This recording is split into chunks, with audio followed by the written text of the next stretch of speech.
저 여인은 죽은 남편 시신 옆에서 사흘째 떠나지 않고 있습니다. 마을 사람들은 겁에 질린 얼굴로 멀찍이 물러서 있었습니다. 초가집 안에서는 썩은 냄새와 피비린내가 뒤섞여 흘러나왔고 방 한가운데 싸늘하게 굳은 사내의 시신을 끌어안은 여인이 미친 사람처럼 웃고 있었습니다. 안 죽었어요.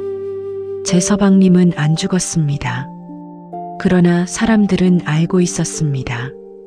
그 사내는 이미 역병으로 죽은 지 사흘이 지났다는 것을. 그리고 더 무서운 건 죽은 사내의 손이 조금 전 움직였다는 것이었습니다. 조선 인조 14년 병자호란이 끝난 직후였습니다. 온 나라가 폐허였습니다. 불탄 마을, 굶주린 백성, 그리고 역병, 살아남은 사람들조차 산송장처럼 떠돌던 시절이었습니다. 평안도 작은 산골 마을에 젊은 부부가 살고 있었습니다. 사내 이름은 이도현, 아내는 연하였습니다. 두 사람은 원래 남부러울 것 없는 부부였습니다. 비록 가난했지만 웃음이 끊이지 않았습니다. 도연은 나무를 했고 연하는 배를 짰습니다. 저녁이면 두 사람은 좁은 마루에 나란히 앉아 된장국 한 그릇을 나눠 먹었습니다. 연하는 늘 말했습니다.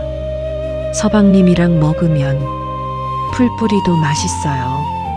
도연은 웃었습니다. 다음 생에도 나랑 살 거요? 연하는 장난스럽게 대답했습니다. 다음 생에도 가난하면 생각 좀 해봐야죠. 그 웃음소리가 초가집 밖까지 흘러나오곤 했습니다. 하지만 전쟁이 모든 걸 집어삼켰습니다. 청나라 군사들이 마을을 휩쓸고 지나간 뒤 집은 불탔고 곡식은 약탈당했으며 사람들은 굶기 시작했습니다. 그러던 어느 날 마을에 역병이 돌기 시작했습니다. 처음엔 기침이었습니다. 그리고 열, 그 다음은 피. 사람들은 하루아침에 죽어나갔습니다. 아이 울음소리는 사라졌고 밤마다 곡소리만 퍼졌습니다. 관아에서는 명령을 내렸습니다. 역병 걸린 자는 가족이라도 가까이 하지 말라. 하지만 연하는 남편 곁을 떠나지 않았습니다. 도연은 점점 말라갔습니다. 핏기 없는 얼굴, 새까맣게 마른 입술, 그리고 밤마다 이어지는 피기침, 콜록, 붉은 피가 이불 위로 튀었습니다. 연하는 황급히 손으로 닦았습니다. 괜찮아요. 금방 나으실 거예요. 하지만 도연은 알고 있었습니다. 난 죽는다. 그는 몰래 피눈물을 삼켰습니다. 밤이 깊어갈수록 숨쉬기조차 힘들었습니다.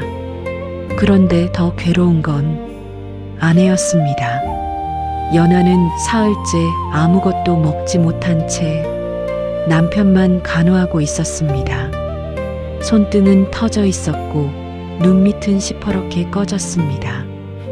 도연은 차마 눈을 마주치지 못했습니다. 내가 저 사람까지 죽이는구나. 어느 날 밤이었습니다. 밖에는 비가 쏟아졌고 천둥이 산을 흔들었습니다.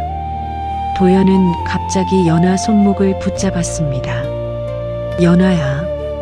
예, 서방님. 도망가라.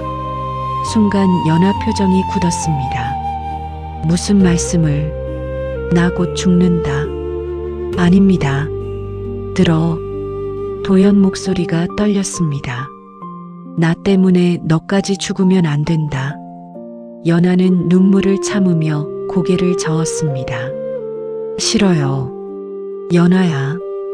전 안 갑니다. 도연은 이를 악물었습니다. 내 말 안 들을 거냐? 순간 방 안이 얼어붙었습니다. 연하는 놀란 눈으로 남편을 바라봤습니다. 평생 한 번도 큰 소리 낸 적 없는 사람이었습니다. 도연은 애써 차갑게 말했습니다. 짐 싸라. 서방님, 오늘 밤 안에 떠나라. 연하 입술이 떨렸습니다. 절 버리시는 겁니까? 그 말에 도연 얼굴이 무너졌습니다. 하지만 그는 끝내 고개를 돌렸습니다. 그래, 버리는 거다. 그 순간 연하가 무너져 울기 시작했습니다. 왜요? 왜 저한테 이러세요? 도연은 손톱이 피나도록 주먹을 쥐었습니다. 미안하다. 살아만 있어다오. 하지만 그 말을 끝내 입 밖으로 내지 못했습니다. 그날 새벽, 연하는 결국 짐을 쌌습니다. 작은 보퉁이 하나, 그리고 문 앞에서 한참을 서 있었습니다. 도연은 등을 돌린 채 누워 있었습니다. 연하는 마지막으로 물었습니다. 정말 가길 바라십니까? 긴 침묵, 빗소리만 들렸습니다. 그리고 아주 차가운 목소리. 다시는 돌아오지 마라. 그 말에 연하 눈빛이 완전히 무너졌습니다. 알겠습니다. 문이 열리고 닫혔습니다. 도연은 그 순간까지도 뒤돌아보지 않았습니다. 하지만 문 닫히는 소리가 들리자마자 그는 입을 틀어막고 오열했습니다. 연하야, 미안하다. 몸이 부서질 듯 떨렸습니다. 그러나 이미 아내는 빗속으로 사라진 뒤였습니다. 그리고 사흘 후 도연은 결국 쓰러졌습니다. 마을 사람들은 그를 죽은 사람 취급했습니다. 저 집도 끝났군. 아무도 가까이 오지 않았습니다. 그런데 그날 밤 닫혀있던 방문이 천천히 열렸습니다. 비걱, 비에 젖은 연하가 서 있었습니다. 도연은 흐릿한 눈으로 중얼거렸습니다. 왜 왔어? 연하는 울면서 웃었습니다.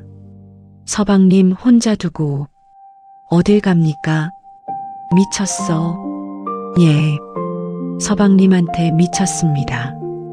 연하는 떨리는 손으로 남편을 끌어안았습니다. 그 순간 도연 눈에서 뜨거운 눈물이 흘렀습니다. 하지만 이미 늦었습니다. 도연 몸은 불덩이처럼 뜨거웠고 숨은 점점 약해지고 있었습니다. 그리고 그날 새벽 도연의 숨이 멎었습니다. 연하는 움직이지 않았습니다. 죽은 남편 곁에서 계속 체온을 나누듯 안고 있었습니다. 사람들은 두려워했습니다. 저 여자도 곧 죽는다. 하지만 연하는 사흘 동안 한 번도 시신 곁을 떠나지 않았습니다. 밥도 먹지 않았고 잠도 자지 않았습니다. 그저 남편 얼굴만 쓰다듬었습니다. 추우시죠? 조금만 계세요. 제가 데워드릴게요. 사람들은 결국 관을 준비했습니다. 그러나 시신을 옮기려던 순간 연하가 미친 듯 소리쳤습니다. 안 됩니다. 그녀는 남편 몸을 끌어안고 짐승처럼 울부짖었습니다.